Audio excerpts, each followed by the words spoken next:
Hello everyone, myself Shweta K, Assistant Professor, Department of TCE, GSSS IETW, Mysore. Today we are going to discuss about the experiment number 1, study of the Reflex Klystron Oscillator. Okay, we are going to find out the modes and we are going to find the characteristics of the modes. So initially, this is actually the microwave test bench setup. And in order to give the power to this microwave test bench setup, we are going to make use of this Klystron power supply. So before switch on this Klystron power supply, we should make sure that always this beam voltage should be minimum and the Rippler voltage should be maximum, and the modulation knob should be always in the amplitude modulation, or we can call that as AM. Okay, this Klystron power supply will convert the direct current into the microwave power, and it will give the power to the Klystron oscillator. Okay, after giving the power to the Klystron power supply, the supply will be given to the Klystron oscillator. So this will generate the microwave signal, and when it is switched on, it's getting heated up, so we'll make use of the cooling fan. So, and the signal generated, that will be given to the isolator. The isolator is the two-port network, or we can call that as two-port device. So it will avoid, it will passes the signal in a one direction and it will avoid the reflections. So that is actually the function of isolator. And coming to the variable attenuator, this attenuator will be used to maintain the attenuation level.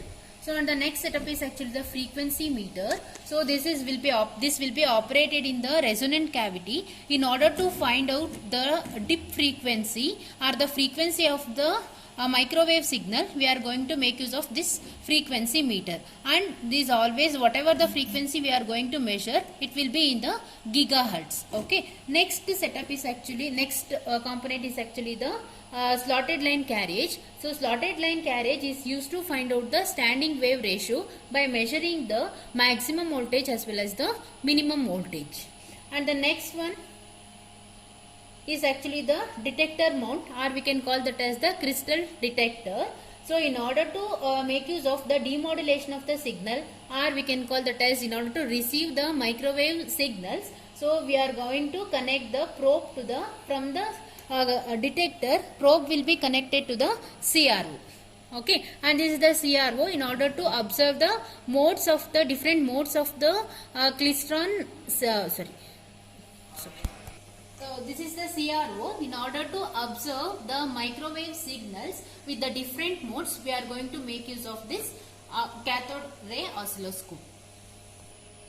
Let us start the conduction of the experiment and we'll observe the output. So initially, when we switch on the Klystron power supply, so we need to make the switch on of the heating tube. We'll call that as HT should be on. Okay, and we should make sure that beam is minimum, Rippler is maximum, and the voltage will be in the voltage mode in order to find out the beam voltage. And when we vary this current, when we vary in the beam or the Rippler voltage, we should check it that so the current is also varying. And in the Rippler mode, so in order to find out the Rippler voltage, it should be in the Rippler mode. Okay, so let's vary the beam voltage. So the beam voltage always keep it in the 200 to 250 volts.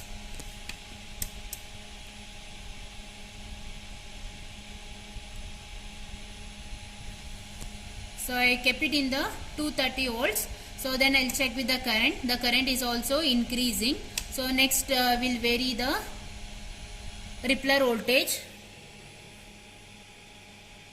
So when we keep on varying the Rippler voltage, so we should make sure that in the CRO we should get the maximum voltage square wave. So if you keep on still increasing means, so then, so this is actually the first mode. This is actually the mode 1. We can call this as mode 1. So if we keep on varying, so like this, we'll get the different modes. Okay, in order to find out the characteristics of the mode, we are going to consider the different modes. So let's start with the first mode. So this is actually the first mode. So here first what we have to do is First we are in the mode 1. We need to observe the Rippler voltage. Here the Rippler voltage is minus 243 volts, and we should check with the peak to peak voltage also. Peak to peak voltage is 3.2 volts, and we should find out the dip frequency for this. Let's start taking the readings for mode 1. So initially at the Rippler voltage minus 274 we are getting the 0, and when we keep on varying this Rippler voltage we will get the maximum power. Okay, so and once we get the maximum we need to make it with the off power. Here off power is exactly we are getting 2.7 volt. Our V0 is 2.7 and the Rippler voltage is minus 254, and we should find out the dip frequency for this.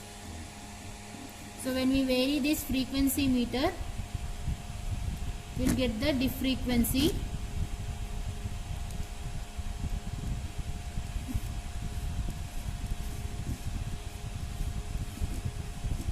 So this is exactly the dip frequency.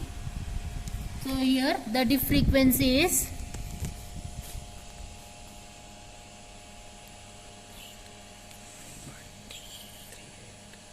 9.385. The dip frequency is 9.385. Okay. So next we have to vary to the maximum. So we need to note down the Rippler voltage. Rippler voltage is minus 244 and the peak to peak voltage is 2.80 volts, and we need to measure the dip frequency.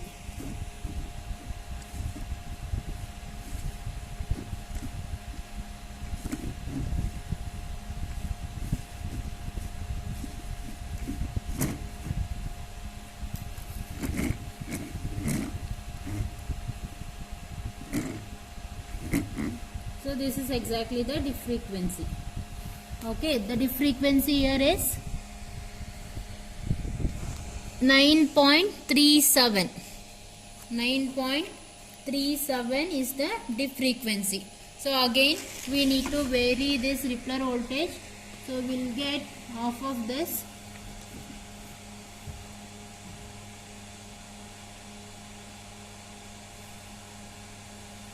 So we need to measure the Rippler voltage, that is minus 228 volts, and the output voltage is 2.5 volts, and we need to measure again the dip frequency.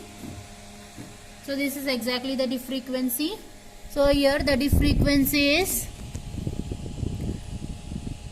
9.355. So you can take that as 9.355 gigahertz. So then again we need to vary to the 0 level. So 0 level is the Rippler, again we need to take the Rippler voltage minus 192 volts, and here the output is 0, and we have to tabulate like this for the different modes. So this is the reading for mode 1. So this is the reading for mode 1. Similarly you have to take for the different mode 2 as well as mode 3.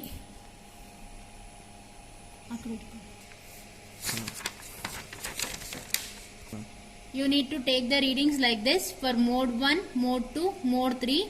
You have to observe the Rippler voltages, output voltages as well as the frequencies. We will call that as dip frequency in the gigahertz. So then let us plot the graph.